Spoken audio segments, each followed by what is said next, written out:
शिवाय नमस्तुभ्यम। आज का वीडियो हमारे बच्चों के लिए है जो हमारा भविष्य है और जिनके लिए हम हमेशा चिंताग्रस्त रहते हैं कि हमारे बच्चों का भविष्य जो है उज्जवल हो, वह कभी गलत मार्गदर्शन पर अपना पथ लेकर न जाए।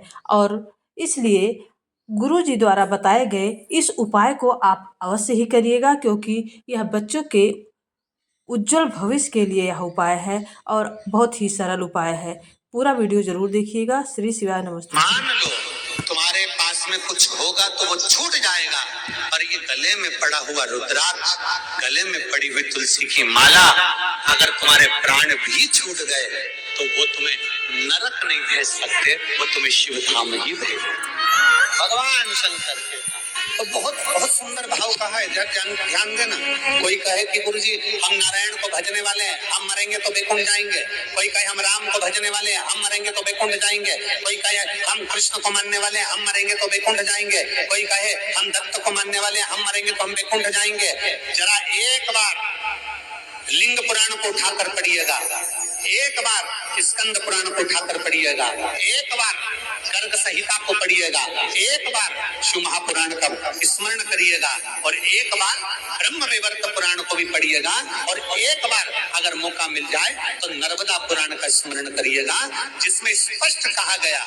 और गरुड़ पुराण को भी अगर ध्यान से पढ़ेंगे तो उसमें भी स्पष्ट किया गया है, पद्म पुराण में भी स्पष्ट किया गया है कि चाहे तुम राम का स्मरण कर रहे हो, चाहे तुम कृष्ण का स्मरण कर रहे हो, चाहे तुम दत्त का स्मरण कर रहे हो, चाहे तुम किसी देवी का स्मरण कर रहे हो, चाहे तुम किसी देवता का स्मरण कर रहे हो, और जब जीव के प्राण छूटते हैं, प्राण छूटने के समय पर यमलोक से जो यमदूत मृत्यु लोक में आते हैं, सबसे पहले देवाधिदेव महादेव के पास जाकर पूछते हैं कि मैं इस जीव को ले जाना चाहता हूँ, आपकी आज्ञा हो तो ले जाऊं। तब शंकर भगवान जब आज्ञा करते हैं, तब जाकर मृत्यु लोक से कोई आत्मा को लेकर जाया जाता है, कोई जीव को लेकर जाया जाता है। शिव आज्ञा नहीं करे तो कोई जीव को नहीं लेगा। राम को भजोगे तो भी आज्ञा शंकर ही करेंगे, कृष्ण को भजोगे तो भी आज्ञा शिव ही। तुम ये मत सोचना कि मैंने चतुर्थी का व्रत करा तो मेरे को माता जी वर दे देंगे, वर भी देना है। आप शनिवार का व्रत कर लीजिए, मंगलवार का व्रत कर लीजिए, सोमवार का व्रत कर लीजिए, आप सारे देवताओं का व्रत कर लो, किसी भी देवी का व्रत कर लो, किसी भी देवता का व्रत कर लो, गणेश जी का व्रत कर लो, चाहे ब्रह्मा जी का व्रत कर लो, चाहे किसी देवता का व्रत कर लो, उसका फल बिना शंकर के पूछे मिल नहीं सकता। शंकर जी जब आज्ञा करते हैं तब देवता पर फल प्रदान करते हैं। शिव आज्ञा करेंगे तो फल मिलेगा, शिव आज्ञा नहीं तो फल मिलेगा। इसलिए इस लाइन को फिर से गुनगुनाओ, तेरी कृपा, बोलो बोलो सब बोलो, तेरी कृपा बिना न हिले एक भी लेते हैं श्वास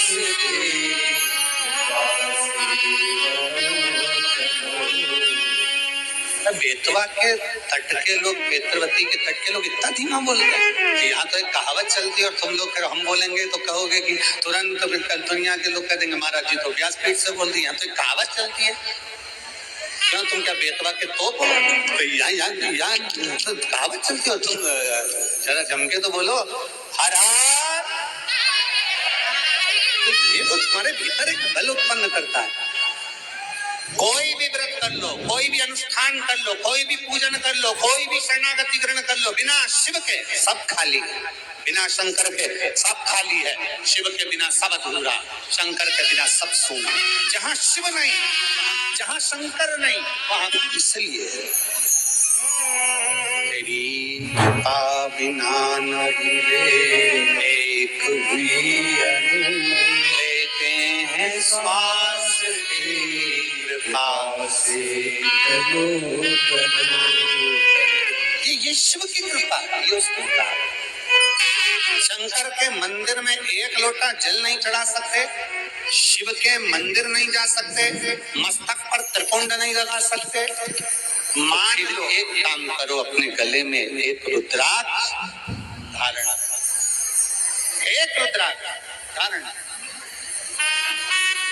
अभी जहाँ कथा थी ओंकारेश्वर की कथा में, और एक छत्तीसगढ़ की कथा में हमने कहा था कि माँ अपने बच्चे के हाथ पैर में काला डोरा बांध, अभी अभी कथा में कहा था, कौन सुना था?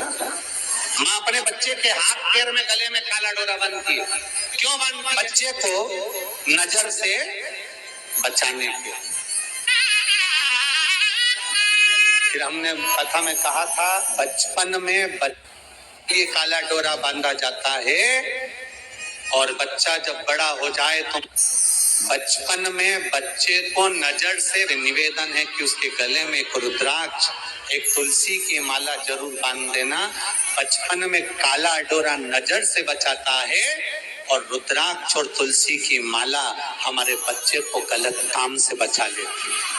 गलत जगह से बचा, अपने बच्चे को गलत संस्कारों से, गलत जगह से, गलत विचारों से, गलत दृष्टि से, गलत सोच से बचाना है तो अपने बच्चे के गले में रुद्राक्ष, एक तुलसी की माला का होना जरूरी है। एक रुद्राक्ष पहना दो। हंसे दुनिया हंसे, कहे दुनिया कहे, बोले दुनिया बोले।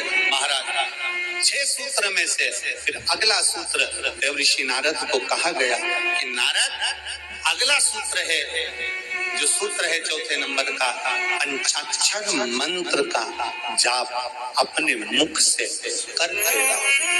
नमः शिवाय, नमः शिवाय, नमः शिवाय, नमः शिवाय, नमः शिवाय। पंचाक्षर मंत्र का जाप जितना बन सके उतना करो। पंचाक्षर मंत्र का जाप ना कर सको, षडाक्षर मंत्र का जाप करिए। ओम नमः शिवाय। षडाक्षर मंत्र का जाप नहीं कर सकते तो श्री शिवाय नमस्तुभ्यम का जाप करिए। और इतना भी नहीं कर सकते तो जो तुम्हारे गुरु ने तुमको मंत्र प्रदान कर दिया उस मंत्र का जाप करते रहो तो भी शिव कृपा जो दिया। पंचाक्षर जपो, षडाक्षर जपो, ना बन सके तो श्री शिवाय नम। एक बार जम के बोलो जरा, श्री शिवाय नम। भगवान शंकर की शरणागति ग्रहण करिए, शिव तत्व को प्राप्त करिए, शिव की शरणागति को प्राप्त करिए। एक माँ ने पत्र में लिखा, सोच में पड़ गए 9 वर्ष के बाद तो भगवान ने संतान दी, और वो भी बच्चा बता रहे हैं कि ठीक नहीं है, इसकी सोनोग्राफी में आया, और इसको मुख से भगवान के मंत्र का जाप, पंचाक्षर मंत्र का जाप करना, ये भगवान शिव के मंत्र का जाप। भगवान शिव तेरे डमरू की धुन सुन के मैं काशी लगती